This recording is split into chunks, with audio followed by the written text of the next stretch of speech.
नमस्कार दोस्तों, मैं मनीष कुमार भोज आप सभी का अपने यूट्यूब चैनल पहाड़ एजुकेशन में हार्दिक स्वागत करता हूं।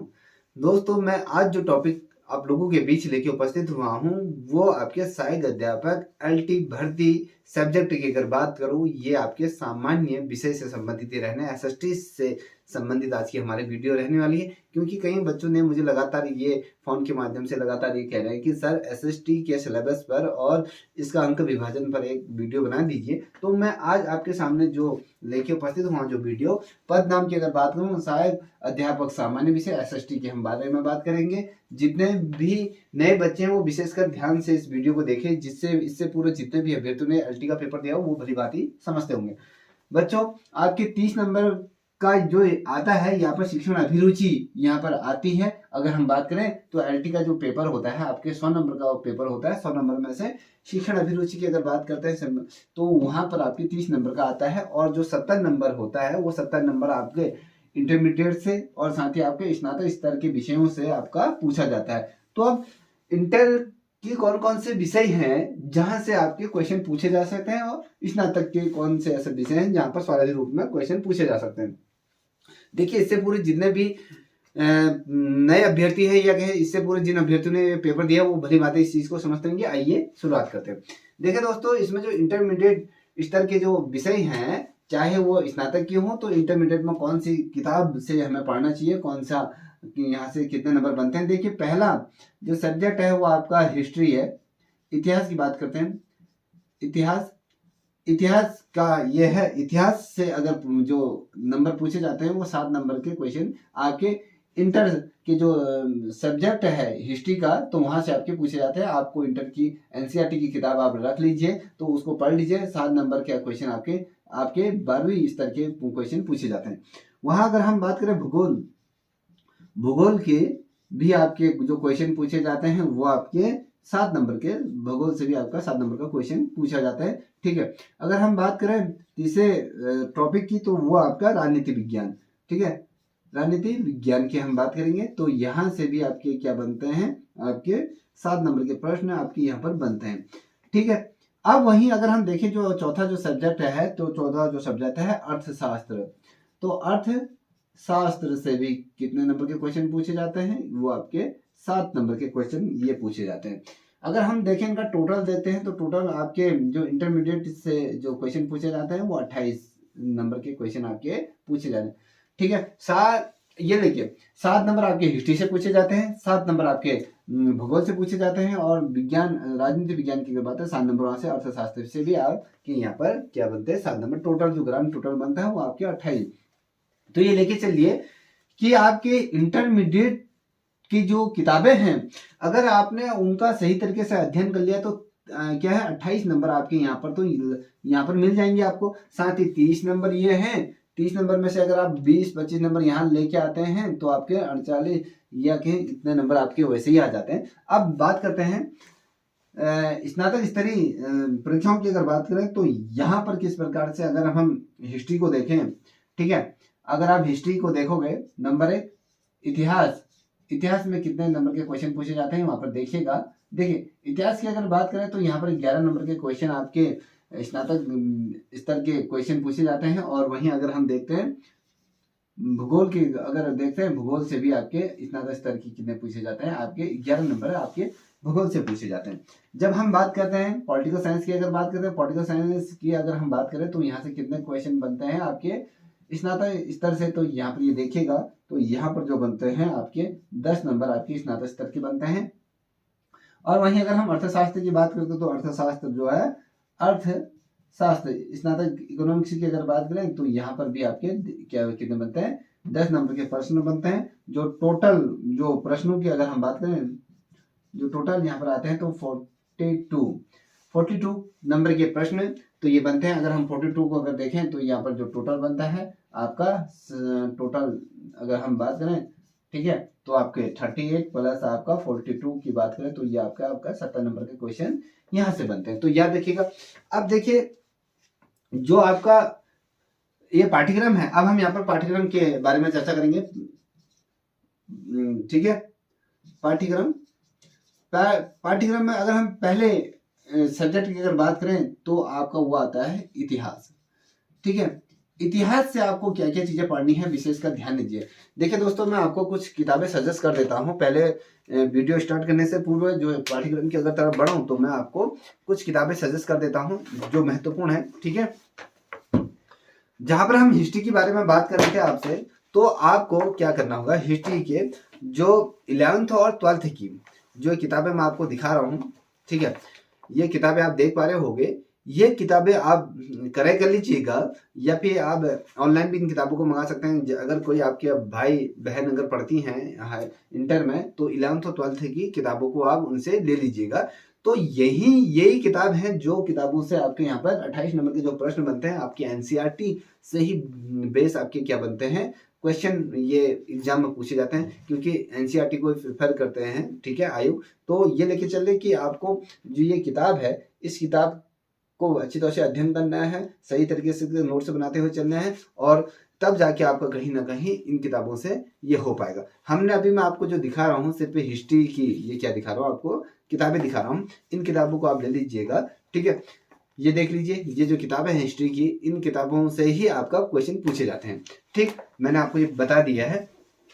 अब हिस्ट्री में क्या चीजें पूछी जाती है इंटरमीडिएट से, तो यहाँ पर देखिए, अगर हम बात करते हैं, पहला जो प्रश्न है कि भारतीय इतिहास के स्रोत क्या है। स्रोत के बारे में पूछता है कि जिसमें आपके साहित्य स्रोत भी होते हैं, प्रागैतिहासिक स्रोत अगर कहें, पुरातात्विक स्रोत ये होते हैं। तो साहित्य के दृष्टिकोण से अगर हम हिस्ट्री को देखते हैं तो हिस्ट्री के को कितने तरीके से विभाजित किया गया, किस प्रकार से तीसरे करेंगे पुरातत्व रूप में किस प्रकार से किया गया। ठीक है, अब अगर हम बात करें दूसरा, ये देखेगा, अगर दूसरा जो टॉपिक आता है इसमें, वो आता है आपका प्रस्तर युग में भृत या पाषाण काल की अगर हम बात करते हैं, मध्य पाषाण काल की बात करते हैं, और साथ ही नव पाषाण काल की बात करते हैं। तो ये पाषाण काल की क्या होता है, पहले ये समझना आपको अनिवार्य होगा, और मध्य पाषाण काल में क्या चीजें घटनाक्रम घटा, और नव पाषाण काल में क्या क्या चीजें घटित हुआ ये क्रम, तो ये आपको पता होना चाहिए। इनका कभी पूछा जाता है कि मध्य पाषाण काल का काल कब से कब तक का माना जाता है, नव पाषाण काल का कब से कब तक माना जाता है। तो ये चीजें आपको पता होना चाहिए। ये चीजें कहाँ से आएंगी आपके सामने, जो ये आपको मैंने अभी इंटर की जो किताबें दिखाई, तो उन किताबों में ही ये तमाम चीजें दी हुई हैं। ठीक है, ये सारा कुछ इन्हीं किताबों से आता है, तो आपको ये पता होना चाहिए। ठीक है, अब दूसरे पॉइंट की अगर हम बात करते हैं, देखिए इसमें भारतीय इतिहास के स्रोत पहला टॉप पॉइंट आ जाता है। ठीक है, ये देखिए, भारतीय इतिहास के स्रोत। अब स्रोत क्या होते हैं, ठीक है, स्रोत की हमने बात करी, तो स्रोत में आपका जो पहला बनता है ये साहित्य के क्षेत्र में, साहित्य, और साथ ही अगर आप देखोगे पुरातात्विक स्रोतों की हम बारे में बात करते हैं। ठीक है, और फिर अगर जो हिस्ट्री में देखोगे, दूसरा जो पॉइंट इसमें दिया हुआ है उसको भी ध्यान से देखिएगा। दूसरा जो पॉइंट दिया है गया है कि मैंने कहा कि आपके जो प्रस्तर युग, अब प्रस्तर युग की अगर बात करें, जिसमें आपके नव पाषाण काल आ जाता है, मध्य पाषाण काल आ जाता है। ठीक है, और साथ ही हम आके पूरा पाषाण काल। ठीक है, ये आपको पता होना चाहिए, इनका समय क्या होता है, कौन से समय में ये चीजें आई थी, ये तमाम चीजें। अब देखिए तीसरा बिंदु इसमें जो दिया है वो आपके किस प्रकार से ताम्रकालीन इतिहास के बारे में पूछा जाता है।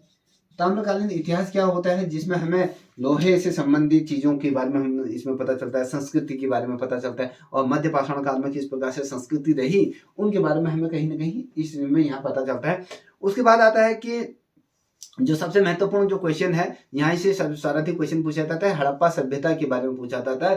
हड़प्पा सभ्यता किस प्रकार से हड़प्पा सभ्यता रही, मानव द्वारा ये जो सभ्यता थी।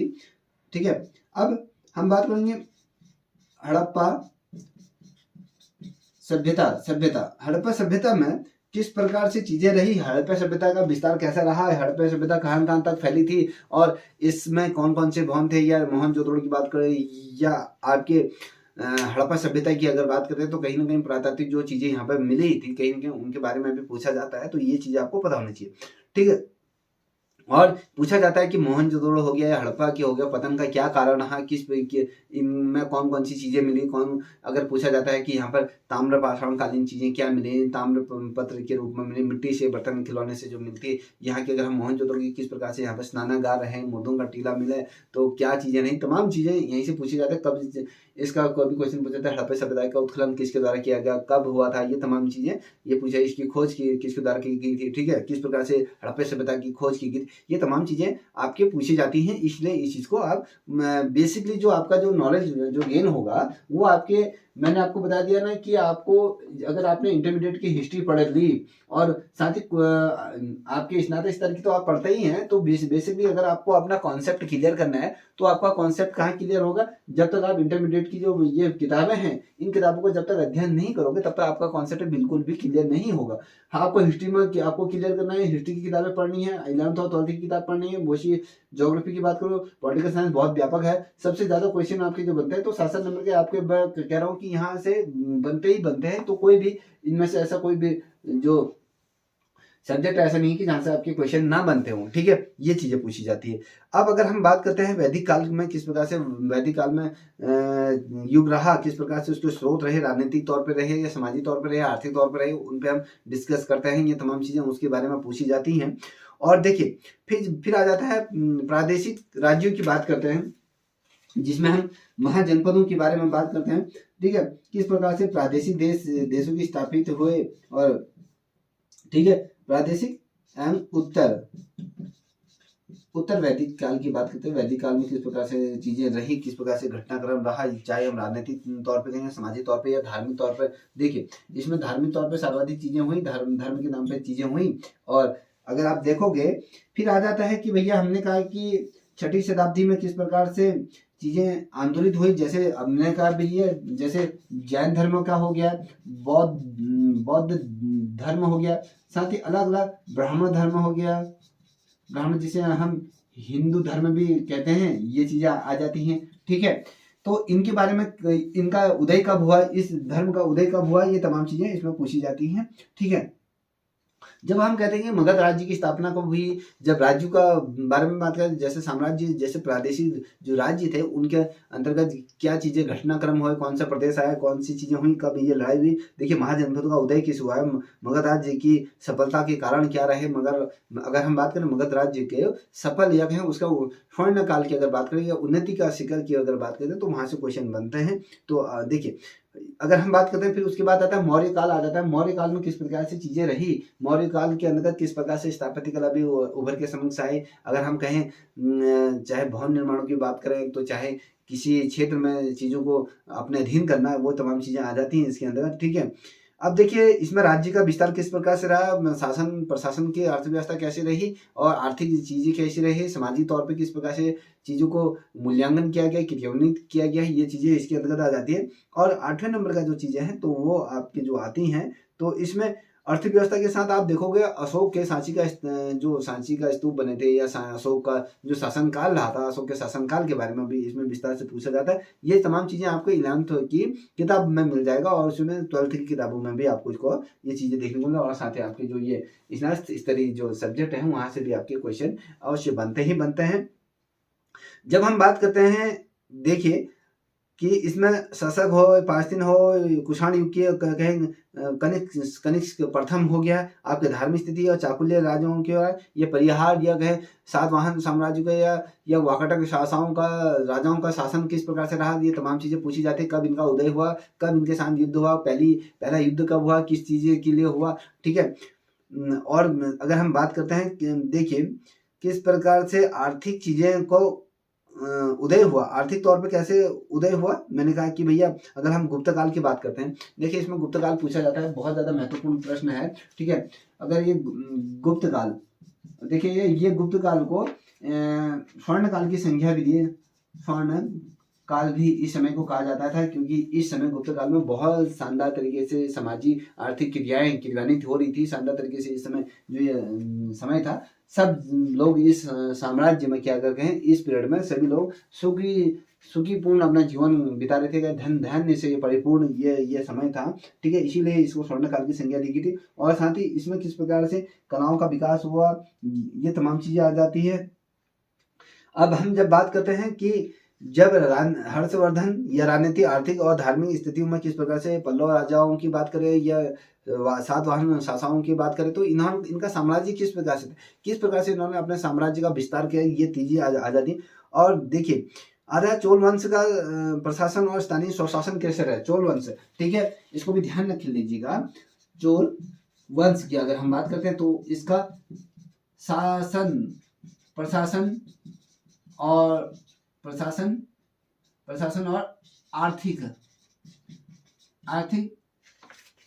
विकास, अगर हम आर्थिक विकास की बात करते हैं तो किस प्रकार से इसमें आर्थिक विकास रहा, ये तमाम चीजें आ जाती है। देखिए फिर बात आती है कि ये चोलों के बाद आ जाता है कि भैया यहाँ पर लिख देता हूँ, चोलों के बाद आता है आपका जो आता है तुर्कों का किस प्रकार से भारत में आगमन हुआ, तुर्कों का आक्रमण किस प्रकार से रहा, ये आ जाता है, ठीक है। जिसमें आपके गजनवी की बारे में बात करते हैं। गजनवी अब मोहम्मद गौरी हो गया, और साथ ही गौरी वंश का शासन किस प्रकार से रहा, ठीक, और लोधी वंश का कैसे रहा, अर्थव्यवस्था किस प्रकार से, कला के क्षेत्र में कितना उन्नति हुआ, कला के क्षेत्र में कितना, अगर मैं कोई स्थापत्य कला के क्षेत्र में कितना उन्नति रही, और ये तमाम चीजें आ जाती है। फिर आ जाता है आपका दिल्ली सल्तनत की अगर बात करें, फिर दिल्ली सल्तनत वेरी मोस्ट इंपोर्टेंट टॉपिक, ये लेके चलिएगा, ठीक है। दिल्ली सल्तनत की बात करते हैं तो ये बहुत ज्यादा महत्वपूर्ण ये टॉपिक है, यहीं से सर्वाधिक क्वेश्चन पूछे जाते हैं। इसमें गुलाम वंश की बात करते हैं, इसमें खिलजी वंश की बात करें, ये तुगलक वंश से आ जाता है, फिर सैयद लोधी आ जाता है, ठीक है। उसके बाद आ जाता है आपका इसका प्रशासन कैसे रहा, प्रशासन की अगर हम बात करते हैं, प्रशासन किस प्रकार से रहा, प्रशासन में क्या चीजें रही, और ये तमाम चीजें आ जाते हैं। फिर जाके आ जाता है कि भैया इसमें मुगल काल का उदय हो जाता है। बहुत ही महत्वपूर्ण ये वाला जो टॉपिक है, मुगल काल की बात करता हूँ, ये इसमें लिख देता हूँ मोस्ट इम्पोर्टेंट, ठीक है, इम्पोर्टेंट क्वेश्चन है। तो मुगल काल, ठीक है, मुगल काल बहुत ही ज्यादा व्यापक ये टॉपिक है। मुगल काल से क्वेश्चन बहुत पूछा जाता है कि मुगलों का आगमन भारत में कब हुआ, पहला ऐसा कौन सा शासक था जिसने मुगल साम्राज्य की नींव रखी, उसके बाद उसका पुत्र कौन था, हुमायूं का शासनकाल कैसा रहा, मुगलों का शासनकाल अगर मैं कहूँ जैसे बाबर रहा, हुमायूं रहा, अकबर रहा, शाहजहां रहा, जहांगीर रहा, और ये तमाम जितने भी शासक रहे, औरंगजेब रहा, इनका शासन के बारे में कितना युद्ध लड़ा, क्या रहे इनके क्षेत्र में, उसमें कला की इन्होंने कला का विकास किस प्रकार से करा, राज्य किस प्रकार से इन्होंने संपूर्ण भारत को अपने अधीन कर लिया, ये तमाम चीजें इसके बारे में आता है। तो इनका संघर्ष कैसा रहा, देखिए इनका अगर मैं कहूं कि बाबर, हुमायूं, अकबर की प्रशासनिक और धार्मिक नीतियों को किस प्रकार से, जहांगीर में किस प्रकार से नूरजहां का मूल्यांकन रहा, और शाहजहां की कलाओं का विकास रहा, या उत्तराधिकार काल में जो युद्ध रहे औरंगजेब के, तो वो तमाम आ जाता है। किस प्रकार से मुगल काल का पतन हुआ, कि क्या ऐसे कारण रहे मुगल काल का पतन होने के कारण, ये तमाम चीजें इसमें पूछी जाती हैं, ठीक है। उसके बाद आता है जब ये मुगलों के बाद आता है मराठाओं का उदय होता है। शिवाजी महाराज की अगर हम बात करें, पेशवाओं के अंतर्गत मराठा राज्यों का युद्ध होता है। अब फिर उसके बाद आता है 16वीं शताब्दी आ जाती है। तो 16वीं शताब्दी के अंतर्गत किस प्रकार से भारत में ब्रिटिशों का आरंभ होता है। कंपनी शैली की अगर हम बात करें, यूरोपीय शैलियों की अगर हम बात करें, किस प्रकार से ये आए और उनके मध्य किस प्रकार से संघर्ष रहा, और किस प्रकार से तमाम चीजें उभर के समक्ष आई। और औपचारिक अर्थव्यवस्था की अगर हम बात करते हैं तो कहीं ना कहीं आपके इंटर में भी मिलता है, आपके साथ ही आपके जो ग्रेजुएशन स्तर की जो किताब है हिस्ट्री की, तो वहां पर भी आपको इसमें देखने को मिल जाता है। और जब हम बात करते हैं कि जब 18वीं शताब्दी आता है, ब्रिटिशों का ये तमाम चीजें आती है, तो उसमें फिर समाज सुधारक आंदोलन चले। जिस प्रकार से समाज सुधारक आंदोलन चले, जैसे राजा राजमोहन राय की बात, हरिश्चंद्र की, या सैयद अली मोहम्मद की बात करते हैं, तो ये चला। फिर जाके जो उदय हुआ आपका, जब हम बात करते हैं कि भैया स्वतंत्रता संग्राम आंदोलन में किस प्रकार से उग्रवाद रहा या कहें क्रांतिकारी रहे, उदारवाद की स्थापना हुई, किस प्रकार से चीजें हुई। फिर गांधी आंदोलन रहा, उसमें गांधी जी का आंदोलन, सहयोग आंदोलन कैसे रहा, दांडी मार्च आंदोलन कैसे रहा, सविनय अवज्ञा आंदोलन कैसे रहा, भारत छोड़ो आंदोलन ये रहे। तो उसमें फिर आ जाता है जब भारत स्वतंत्र होता है उसमें संप्रदाय और भारत का विभाजन की बात करते हैं। तो भारत छोड़ो आंदोलन की जो घटनाएं थी, जैसे शिमला सम्मेलन था या कैबिनेट मिशन था या संविधान सभा की या माउंटबेटन, ये तमाम चीजें इसमें हिस्ट्री के अंतर्गत आ जाती है। मैंने हिस्ट्री का आपके सामने पूरा खाका ये रख दिया है। आपको थोड़ा सा हिस्ट्री के अंदर मैं किताब और सजेस्ट करूंगा। एक ये किताब है आपके ज्ञानचंद यादव जी की किताब है, बहुत ये शानदार ये किताब है, ठीक है। इसमें भी वो जो अभी मैंने आपको ये चीजें बताई थी पूरा वो चीज आपके इसी किताब के अंदर क्या है समावेशित है। और ये किताब थोड़ा सा आप इसको देख लीजिए, इसमें भी उन चीजों का जिक्र शानदार तरीके से किया हुआ है, मगर आपको थोड़ा सा इसमें चीजें देखने को मिलेंगी। देखिए इसमें इतिहास का परिचय कैसे, मैंने कहा कि इतिहास का परिचय क्या होता है, प्रागैतिहासिक स्रोत क्या है, प्राचीन स्रोत क्या थे, प्रागैतिहासिक काल क्या था, हड़प्पा संस्कृत सभ्यता के अंतर्गत हम कांस्य युग की वैदिक कालीन और प्राचीन धार्मिक आंदोलन कैसे रहे, महाजनपदों के बारे में बात करें, प्राचीन भारत में किस प्रकार से विदेशी आक्रमण रहा, मौर्य साम्राज्य के उदय की बात करें, संगम काल किस प्रकार से रहा, और मौर्य काल या कहें गुप्त के पूर्व उत्तरोत्तर जो काल थे उनके बारे में इसमें दिया रहता है। और उसके बाद भारत में उत्तर भारत में राजाओं का वंश कैसे, दक्षिण भारत में ये रहा। फिर जाके मध्यकालीन, देखिए इतिहास को जो बांटा गया है, कितने भागों में बांटा गया है, उसको 3 भागों में इसको विभाजित किया गया है। देखिए पहला जो भाग है प्राचीन इतिहास और मध्यकालीन इतिहास। और प्राचीन इतिहास को आपको हाई स्कूल में भी देखने को मिला है, 9th की किताब में भी देखने को, 11th 12th की इसमें देखने को मिलते हैं, और साथ ही आपके जो किताबें हैं आपकी BA में तो वहां पर भी आपको देखना। फिर मध्यकालीन इतिहास के अंतर्गत जो आप पढ़ते हो, भारत में विदेशियों का आक्रमण, दिल्ली सल्तनत की बात, स्वतंत्रता प्रांतीय राज्यों की अगर बात करते हैं, सूफी आंदोलन हुआ, मुगल वंश की अगर बात करें तो ये तमाम। हम जब बात करते हैं आधुनिक भारत की बात करते हैं तो यो 16वीं शताब्दी के बाद अगर हम कहें तो वो 18वीं शताब्दी के लास्ट वीक मिड वीक की अगर हम बात करें तो वहां पर आपके आधुनिक भारत का चीजें आ जाती हैं, किस प्रकार से यूरोपीय कंपनियों का आगमन रहा और मुगल काल का पतन कैसे रहा, और 1857 के और 1757 और 1857 के मध्य किस प्रकार से विरोध चीजें रही, विरोध रहा, और साथ 1857 के बाद किस प्रकार से किसान विरोधी आंदोलन ये हुए, और ये तमाम भारत के राष्ट्रीय कांग्रेस अधिवेशन हो रहा और ब्रिटिश आर्थिक नीतियों का प्रभाव रहा, समाज सुधार आंदोलन, क्रांतिकारी चीजें रही, भारतीय राष्ट्रीय आंदोलन रहे, तो कहीं ना कहीं ये चीजें पूछी जाती है। अब जैसे आप देख पा रहे होंगे ये किताब, आप देख ये किताब को आप खरीद लीजिएगा, यहाँ से भी आपके क्वेश्चन बहुत शानदार तरीके से इसमें दिया हुआ है, और जो प्रीवियस ईयर के जो क्वेश्चन है उन क्वेश्चन को भी इसमें मेंशन किया हुआ है, विस्तार में समझाया हुआ है। तो ये किताब मैंने आपको दिखा दी।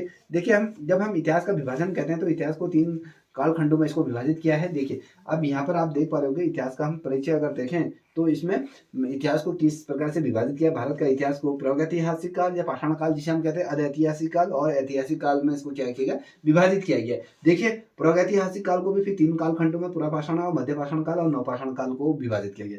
उसके बाद हम कहते हैं अधैतिहासिक काल को कहते हैं, तो उसको ऐतिहासिक काल को 2 कालखंडों में विभाजित किया जाता है, सिंधु घाटी सभ्यता और वैदिक सभ्यता के बारे में बात करते हैं। फिर वैदिक सभ्यता को भी 2 भागों में विभाजित किया, ऋग्वैदिक काल और उत्तर वैदिक काल को, ठीक है, ये चीज है। फिर ऐतिहासिक काल को अगर कहते हैं तो ऐतिहासिक काल को 3 कालखंडों में विभाजित किया गया है, जैसे मैंने अभी कहा कि प्राचीन और मध्यकालीन और साथ ही आधुनिक कालीन की तरीके से विभाजित किया जाता है। तो ये चीजें हैं, तो आपको ये चीजें देखने को मिल रहेंगी कि ये देख लो किताब, ये किताब है तो इसको आप ले लीजिएगा, इसमें तमाम चीजें दी है, आपका कॉन्सेप्ट क्लियर होगा। पहले आप इन किताबों को पढ़िएगा, जो किताब मैंने आपको ये बताई थी हिस्ट्री से रिलेटेड, जो किताब मैं आपको दिखा रहा हूँ, इन किताबों का पहले विस्तार से अध्ययन कीजिएगा, उसके बाद इस किताब को पढ़िएगा, ठीक है।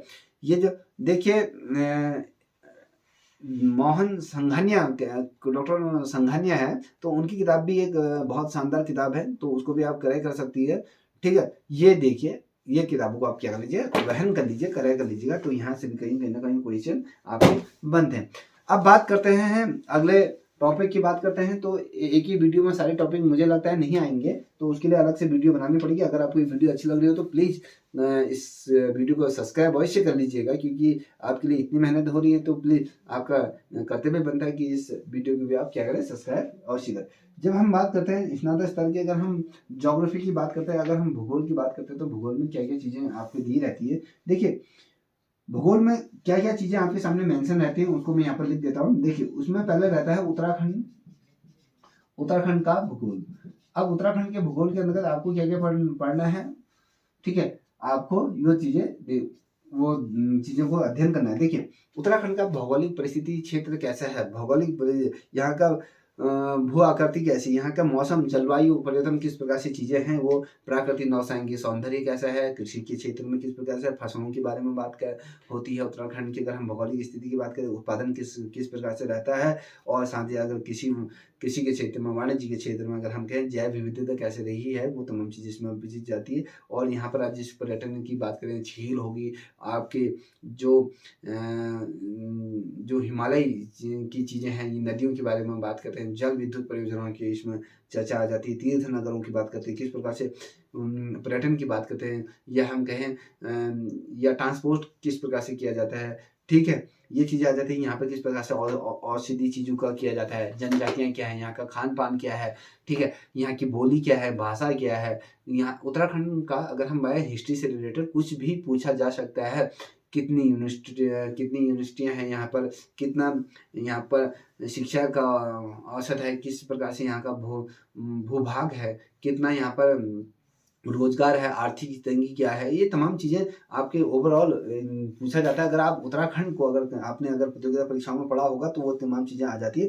यहाँ की जल परियोजनाओं की बात करते हैं, मृदा की बात करते हैं, खनिज की बात करें, जड़ी बूटियाँ, चिकित्सा, पौधों और मानव संसाधन, प्रवास की बात करें, मनी ऑर्डर व्यवस्था की अगर हम बात करते हैं, तो नगरीकरण, छावनी की यहाँ पर बात करते हैं, यहाँ पर औद्योगिकरण, औद्योगिक विकास, अनुसूचित जाति, जनजातियाँ, भाषा, बोली, तीज त्योहार, ये तमाम चीज़ें इसमें पूछी जाती है। और जो उत्तराखंड में जो अगर हम बात करें आपदा प्रबंधन की अगर बात करते हैं, तो उसमें किस प्रकार से इसमें ये आई, समय समय में किस प्रकार से उत्तराखंड में आपदाएं ये रही, किस प्रकार से बादल फटा, भूकंप हुआ, ये तमाम चीज़ें आ जाती है। जब हम बात करते हैं भारत का भूगोल, तो भारत का भूगोल भी अगर हमने जिस प्रकार से उत्तराखंड का भूगोल देखा, तो उसी प्रकार से आपका भारत का भूगोल देखिए 11th-12th में ज्योग्राफी में ना आपको इंटर में देखने को मिलेगा, ना आपके बीए में उत्तराखंड का भूगोल देखने को मिला, क्योंकि उत्तराखंड का जो भूगोल है, उत्तराखंड की जो किताबें होती हैं, आप सभी को पता है, उत्तराखंड के अलग अलग जो राइटर हैं उन लोगों ने उत्तराखंड के बारे में लिखा है। जैसे डेंसर ईयर बुक हो गई, अलग अलग किताबें हैं, ईयर बुक हो गई, तो उनमें आपको ये तमाम चीज़ें देखने को मिल जाएंगी। तो अब जब हम भारत के भूगोल की बात करते हैं, तो भारत का एक तो ये उत्तराखंड का भूगोल हो गया, और हम साथ ही अगर हम कहते हैं इसमें भारत का भूगोल भी पूछा जाता है। याद रखिएगा भारत का भूगोल बहुत ज़्यादा व्यापक है, किस प्रकार की यहाँ की जलवायु है, यहाँ का अगर कहें साथ ही यहाँ का पठार किस प्रकार से है, यहाँ की उच्चारण आर्द्रता किस प्रकार से, यहाँ के वन कितने प्रकार के हैं, यहाँ पर मिट्टी कितने प्रकार की है, ठीक है। और साथ ही अगर हम बात करें तो यहाँ का जलवायु प्रदेश, जल प्रवाह तंत्र कैसा है, वनस्पतियाँ कैसे, मिट्टी किस प्रकार, जल संसाधन किस प्रकार, खनिज, अयस्क, ये तमाम चीज़ें हैं। अगर हम कहें औषधि चीज़ों की अगर बात करते हैं, वन संप्रदाय की बात करते हैं, तमाम चीज़ें इसके अंदर, ठीक है। जनसंख्या विस्तार कैसे, जनसंख्याकरण संख्या किस प्रकार से इसमें विस्तारित हो रहे हैं, पर्यावरण में आने वाली समस्याओं की, जल प्रदूषण की बात करते हैं, वायु प्रदूषण की बात करते हैं, और साथ ही पर्यावरण के जो घटक हैं उन घटकों के बारे में पूछा जाए, नमामि गंगे के बारे में पूछा जा सकता है। सुदूर संवेदनशील अवधारणाओं के अंतर्गत अगर बात करें तो प्रमुख जो सूचना प्रणाली हैं उनके बारे में पूछा था। अगर हम कहें आपदाओं से संबंधित उत्तराखंड में पूछा जा सकता है, भारत में भूकंप, उष्णकटिबंधीय चक्रवाती, तूफान, बाढ़, मरुस्थली, सुनामी, इन तमाम चीज़ें आपके भारत के भूगोल में पूछा जाता है। और साथ ही जो तीसरा पॉइंट है आपके ज्योग्राफी में, वो आपका है विश्व का भूगोल। विश्व का भूगोल के अंदर पूरे धरती का, अगर हम कहें पूरी पृथ्वी का वातावरण की बात करते हैं, भूभाग की बात करते हैं, पठारों की बात करते हैं, उत्पत्ति कैसे लिखी, पृथ्वी उत्पत्ति कैसे, और सौर मंडल की बात करते हैं, पर्वत के निर्माण की बात करते हैं, इसमें चट्टान, वायुमंडल संरचना, जलवायु प्रदेश, महासागरीय धाराएं किस प्रकार से रहती हैं, और कृषि प्रदेश, और किस प्रकार से जनसंख्या है, किस प्रकार तमाम चीज़ें, अंतर्राष्ट्रीय मुद्दे, ये इसके अंदर आ जाती हैं आपकी किसके अंदर, ये आपके ज्योग्राफी के अंतर्गत आते हैं। जब हम बात करते हैं जो ये देखिए ये बहुत ज़्यादा महत्वपूर्ण है, इसमें मैं लिख देता हूँ महत्वपूर्ण जो है पॉलिटिकल साइंस अत्यंत महत्वपूर्ण, चाहे वो 11th की हो चाहे आपके बीए की हो, तो यहाँ पर आपके सर्वाधिक पूछे जाते हैं। देखिए पहले पूछा जाता है आपके जो अगर हम देखें जो पॉलिटिकल साइंस की एक किताब मैं सजेस्ट करता हूँ, इसको आप देख लीजिएगा पहले, ठीक है। ये किताब भी अच्छा है, इसमें दिया हुआ है शानदार तरीके से। और पहले तो कोशिश कीजिएगा आपके आपकी जो किताबें उठानी है आपने, तो वो आपकी क्या उठाने हैं, आपके जो ये एनसीईआरटी की जो किताबें हैं उन किताबों को पहले क्या करना है आपने पढ़नी है, चाहे वो 11th की हो या 12th की हो या फिर आपके 6, 9th और 10th की भी आप क्या कर सकते हैं, पॉलिटिकल साइंस की किताबों का अध्ययन वहाँ कर सकते हैं। तो ये है एनसीईआरटी पे बेस ये किताब है, ये महेश कुमार बर्थवाल जी की ये किताब है, इसमें भी तमाम चीज़ें दी हुई हैं, ठीक है। अब देखिए इसमें किस भारत का संवैधानिक विकास किस प्रकार, भारत की संवैधानिक विशेषताएं, उद्देश्य का संघ राज्य, ये तमाम चीज़ें इसमें भी ये दी हुई हैं, ठीक है। इस चीज़ को भी आप क्या कर सकते हैं, आपका ये इसको ले सकते हैं इस किताब को। तो कहीं ना कहीं इन किताबों से स्वार्थी रूप में पूछे जाते हैं। अगर हम बात करते हैं कि 12th में, अगर हम 12th की अगर देखोगे, अगर जो बच्चे ऑनलाइन क्लास लेना चाहते हैं तो वो मुझसे संपर्क कर सकते हैं। आप कमेंट सेक्शन में पूछ सकते हैं किस प्रकार से हमारी क्लास चलेगी। हमारी जो क्लास चलेंगे गूगल मीट पे चलेंगे, बेसिकली आपकी एसएसटी की हमारी क्लास चलेंगे। एसएसटी की जो बच्चा तैयारी कर रहा है तो एसएसटी के साथ उसकी अन्य प्रतियोगिता परीक्षाओं की तैयारी भी शानदार तरीके से हो जाती है, ठीक है। जब हम बात करते हैं हम राजनीतिक विज्ञान की करते हैं, राजनीतिक विज्ञान की परिभाषा किस प्रकार से, उनके तत्व है, राज्य की उत्पत्ति कैसी रही और उनके सामाजिक उद्देश्य क्या रहे, या है समाजवादी और विकासवाद का समझौता किस प्रकार, संप्रभुत्वता की हमने जो बात करी थी, अवधारणाओं की अगर हम बात करें कितनी अवधारणाएं हैं इसमें, स्वतंत्रता, सामान्य न्याय और प्रजातंत्र, ये तमाम चीजें इसमें पूछी जाती हैं, ठीक है। अब शासन के प्रकार क्या है, संसदात्मक शासन, अध्यात्मक शासन और एकात्मक शासन और संसदीय ये शासन अमेरिका के ये बारे में बात करें। और दलीय व्यवस्था और दबाव समूह के बारे में, लोक कल्याणकारी जो चीजें हैं, चाहे हम राजनीतिक क्षेत्र में किस प्रकार से विकास की अवधारणाओं को या कहीं राजनीतिक अवधारणाओं को जो रखी गई हैं, चाहे वो कोई भी दार्शनिक प्लेटो हो, अरिस्टो हो, ये तमाम चीज़ों के बारे में यहाँ पर पूछा जाता है। यूनानी जो दार्शनिक हैं उनके बारे में पूछा जाता है। राजनीतिक विचार जैसे कौटिल्य, गांधी, अम्बेडकर ये होंगे, और जैसे मार्क्स हो गए, नारीवाद हो गया, पर्यावरण हो गया, पर्यावरणवादी हो गया, संयुक्त राष्ट्र संघ में किस प्रकार उसके कार्य हैं, मानवाधिकार, आतंकवाद, वैश्वीकरण, गुट निरपेक्षता की, और दक्षिण एशियाई देशों की संविधान का निर्माण कैसे, उसके स्रोत क्या थे, प्रस्तावना कहाँ था, कहाँ कहाँ से उनको चीज़ों को अडॉप्ट, आपकी जो मूल अधिकार है, मूल अधिकारों की बात करते हैं, जो आपके अनुच्छेद हैं, भाग हैं, और संघीय राज्य की बात करते हैं, और चाहे हम संसदीय दल की बात करें या आपके चाहे आपके एक सदन, द्विसदन की बात करें, मंत्रिमंडल का बात करें, और साथ ही कार्यपालिका, न्यायपालिका, ये तमाम चीज़ें, उसका गठन किस प्रकार से होता है, क्या होता है, और उच्चतम न्यायालय में, सर्वोच्च न्यायालय, संसदीय उनका कार्य क्षेत्र कैसे, उसकी रचना कैसे, कार्य प्रणाली किस प्रकार से रहती है, चुनाव आयोग का गठन किस प्रकार, पंचायती राज का गठन उत्तराखंड में किस प्रकार से रहा, ये तमाम चीज़ें पूछी जाती हैं। जब हम अर्थशास्त्र की बात करते हैं तो अर्थशास्त्र में 2 किताबें सजेस्ट करूँगा। देखिए ये देखिए 2 किताब मैं बता रहा हूँ, ये बहुत ज़्यादा महत्वपूर्ण है। आप इन किताबों को अर्थशास्त्र का ये ले लीजिएगा। ये आपके 11th 12th की ये किताब है, एनसीईआरटी बेस्ड किताबें हैं। इसमें आपको एक समष्टि व्यष्टि अर्थशास्त्र का ये है, प्रारंभिक अगर चीज़ों को आपको समझना है तो यहाँ से समझ लीजिए। आपको एक सजेस्ट और कर देता हूँ, अगर आपने मुक्त विश्वविद्यालय उत्तराखंड के अगर हम ओपन यूनिवर्सिटी की अगर बात करें, तो अगर वहाँ की अगर आपके पास अगर वो किताब है कौन सी, ये अर्थशास्त्र की अगर किताबें हैं, बीए की, एमए की अगर है, तो उसमें भी बहुत शानदार तरीके से दिया है। उन किताबों का भी आप अध्ययन कर सकते हैं, तो उसमें भी विस्तार से दिया है। तो ये किताबें अगर आप लोग समष्टि अर्थशास्त्र या व्यष्टि अर्थशास्त्र है, उसके अंदर क्या है, प्राथमिक क्षेत्रों के अंदर क्या चीज़ें दी गई, उनका विश्लेषण किस प्रकार, भारतीय अर्थव्यवस्था क्या है, और साथ ही भारत में किस प्रकार से सांख्यिकी चीज़ों का क्या गया, उदय किया गया, ये तमाम चीज़ें इसमें पूछे जाते हैं। तो कहीं ना कहीं आपके सामने,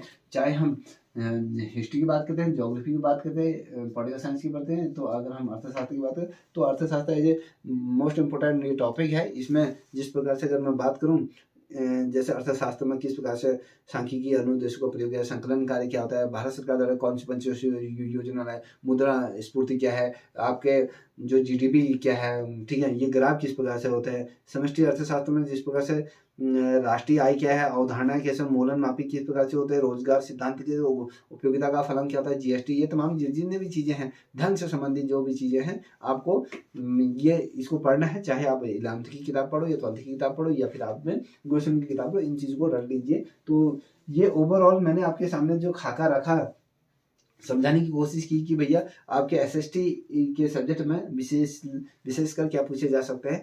तो आई होप आप लोगों के समझ में आ गया होगा। आपको इसकी ऑनलाइन क्लास चाहिए तो आप इस चैनल से जुड़ सकते हैं। हमारी जो क्लासेस चलते हैं गूगल मीट के माध्यम से चलते हैं, जिसे जो बच्चा क्लास लेना चाहता है वो आप संपर्क कर सकते हैं। अगर आपको ये वीडियो अच्छी लगी हो तो आपके परीक्षा के दृष्टिकोण से तो प्लीज़ इस चैनल को भी आप लाइक शेयर सब्सक्राइब अवश्य करें, साथ ही अपने दोस्तों को साझा करें। तब तक के लिए इतना ही। जय हिंद, जय भारत, जय उत्तराखंड।